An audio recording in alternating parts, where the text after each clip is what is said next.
Hey, welcome to your deep dive. Thanks for having me. Today we're diving into self-discipline and, based on that self-discipline mindset audiobook summary you sent, Yeah. it's obviously something you're ready to tackle. It's such a good one. Now, I know self-discipline, Right. it can sound a little intimidating. Yeah, a little bit. Like Yeah. boot camp or something. Yeah, like something out of military training. Right. But what if it's actually more about unlocking potential than restriction? Absolutely. That's a great way to put it. And in fact, this audiobook actually starts with a story about Ace. And he's this orphaned kid who ends up becoming a pro basketball player. Wow. Just purely through grit and self-discipline. Really? Yeah. And it just highlights how self-discipline isn't about deprivation, but empowerment.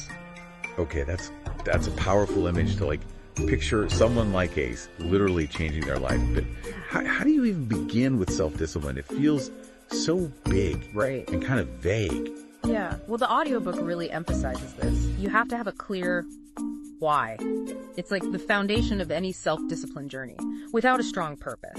Yeah. It's like trying to climb a mountain blindfolded, Right. You might take a few steps, but you're quickly going to lose direction. So it's got to be more than just wanting to be better. Mm-hmm. It's knowing why that matters to you. I'm guessing Ace's why had something to do with proving himself, Oh, totally. given his tough start. Absolutely. That desire to prove himself, to create a space for himself in the world, fueled his self-discipline. And the audiobook actually suggests this exercise.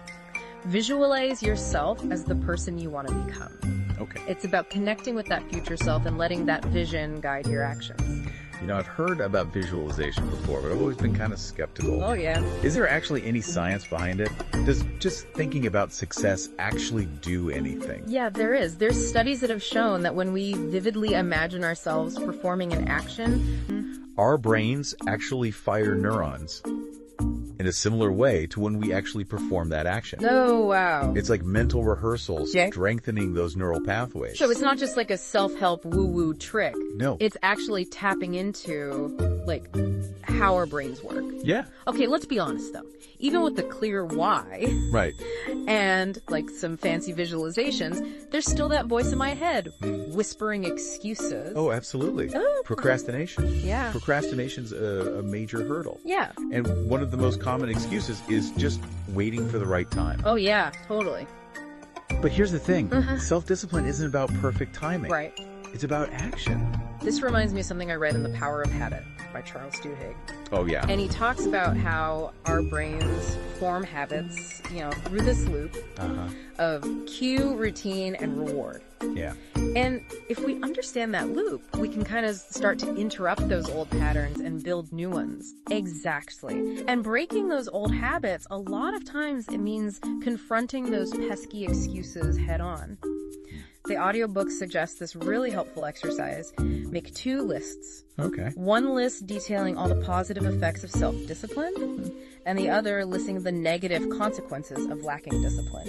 Wow. Just seeing it all laid out like that Right? can be a really powerful motivator. It's almost like a cross-benefit analysis Yeah. for your future self. Uh-huh. Okay, so we've got a why. We're ditching excuses, hopefully forming some new habits. Right. What's the next step in kind of building this self-discipline muscle?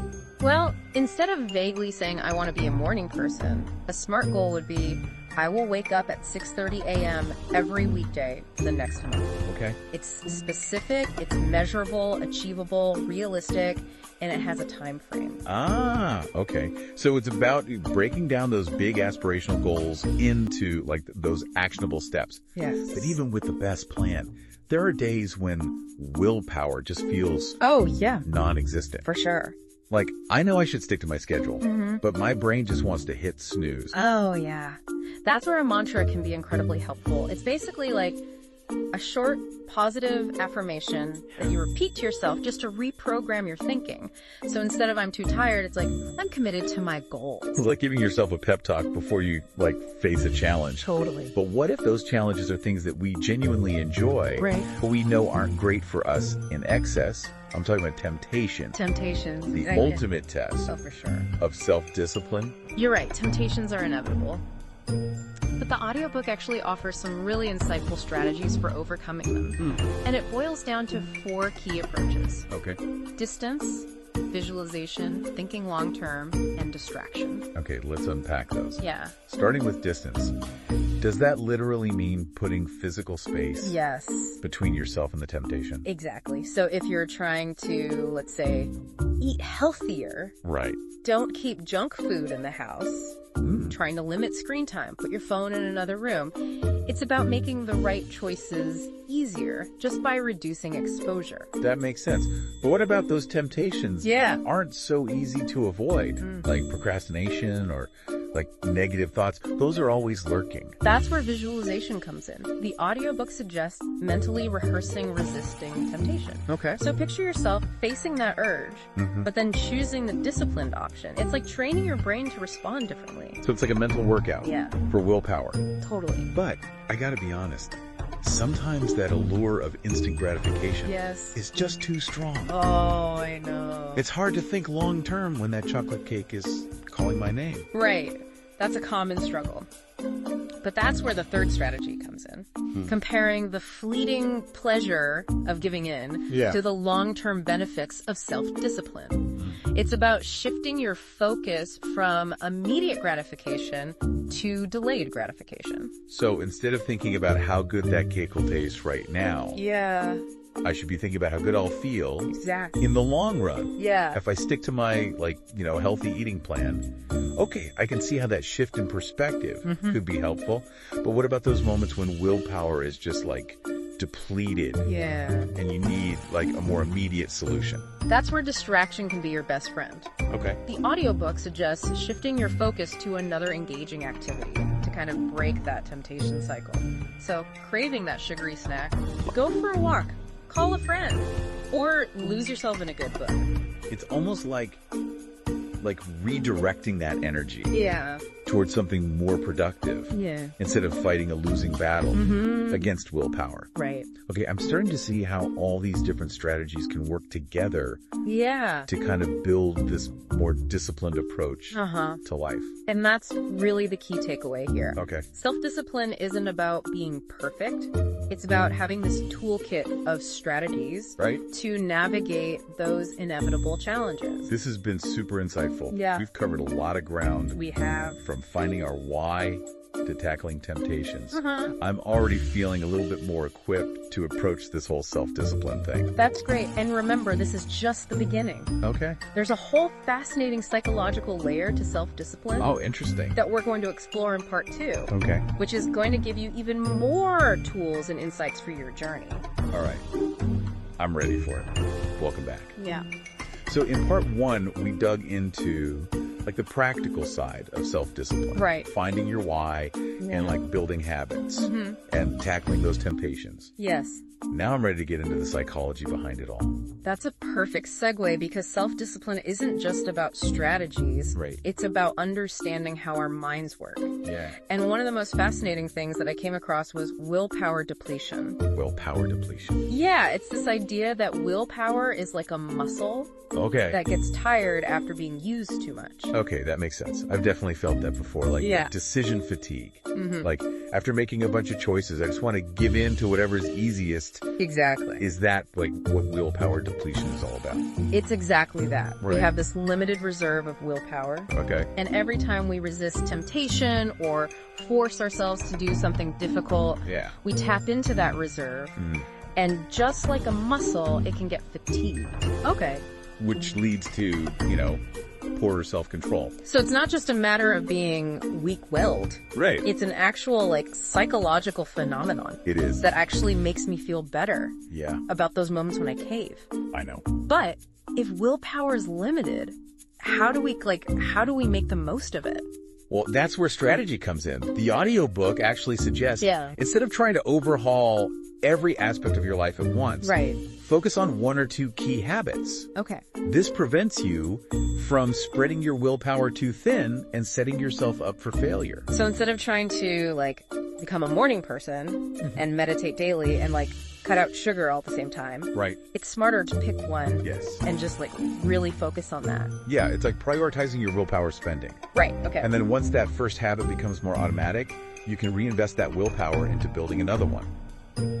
So about playing the long game. Okay, so it's not just about spreading ourselves too thin, though, right? Right. Sometimes, even with a single goal, it feels like our willpower just like disappears. I know, right? Like I'm thinking about those evenings when I know I should work out, but ending up on the couch just feels inevitable. Oh, yeah. It happens to the best of us.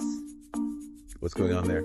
Well, the audiobook highlights the crucial role emotions play in self-discipline. We're much more vulnerable to temptation when we're stressed or tired or emotionally drained.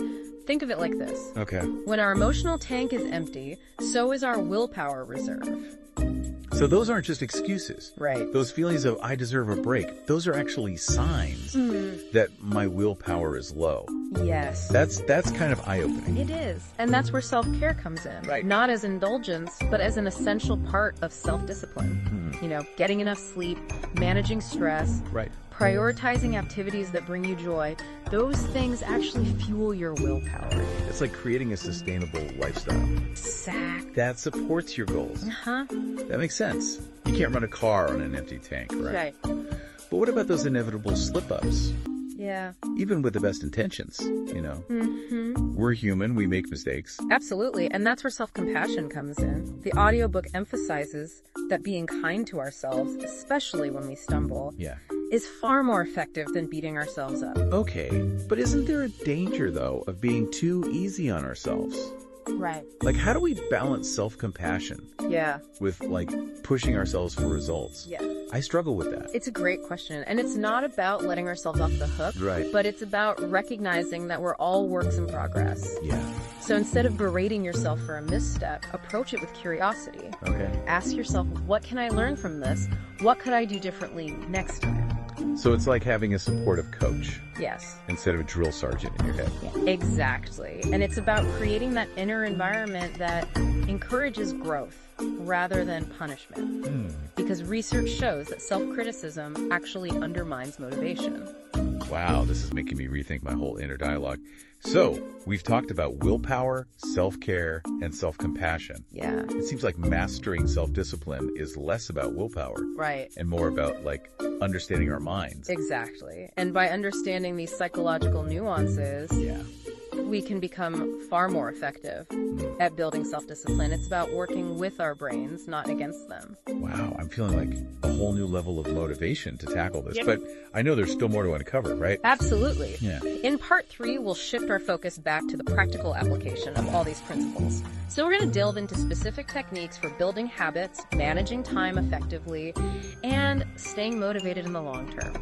Taking everything we've learned here and putting it into action. Okay, we're back for the final part of our deep dive into self-discipline. I'm excited to bring it all together. Yeah. You know, we've explored the why, the psychology, the obstacles. Right. Now let's turn those insights into action. Yes. You know, I've been thinking about this. Yeah. We've talked a lot about, like, building new habits, but a lot of self-discipline is about breaking old ones too, right? Absolutely. How do you actually make those changes stick? That's a great point. One technique that has been really effective for me is called habit stacking. Habit stacking. Yeah, it's basically leveraging the power of your existing habits Okay. to create new ones. Okay, that sounds familiar. Yeah. Can you give me, like, an example of how that actually works? Sure. Let's say you want to start meditating every morning, Okay. but you're struggling to make time for it. Yeah. Instead of trying to create a whole new routine, Right. identify an existing habit you do consistently, like brushing your teeth. Okay. Then you just stack the new habit on top of that. Okay. So you might decide to meditate for 5 minutes. Immediately after you brush your teeth. So you're like using that existing habit as a launch pad Exactly. for the new one. It's almost like tricking your brain Yeah. into accepting this new behavior. But what about those habits Yeah. that aren't like tied to a specific time of day? Like procrastinating on work. Oh, yeah. Those can be tricky. Yeah. But the same principles apply. You need to identify the cue that triggers that procrastination. Maybe it's feeling overwhelmed Yeah. or checking social media. Right. Then you can try replacing that old routine Yeah. with a more productive one. So if my cue is like checking social media when I'm feeling stuck, instead I could try like taking a 5-minute walk. Yeah. Or doing like a quick meditation. Exactly. you're breaking that old habit loop and replacing it with something that moves you towards your goals. Okay. And this leads to another important aspect of self-discipline. Time management. Time management, yeah. Even with the best intentions, it's easy to feel like there's just not enough time Right. to do the things we want to do. That's my constant struggle. Have all these like grand plans for writing, Yeah, exercising, learning new skills, right. and then life just gets in the way. It happens. How do you actually make time for self-discipline Yeah. when you're already feeling like stretched so thin?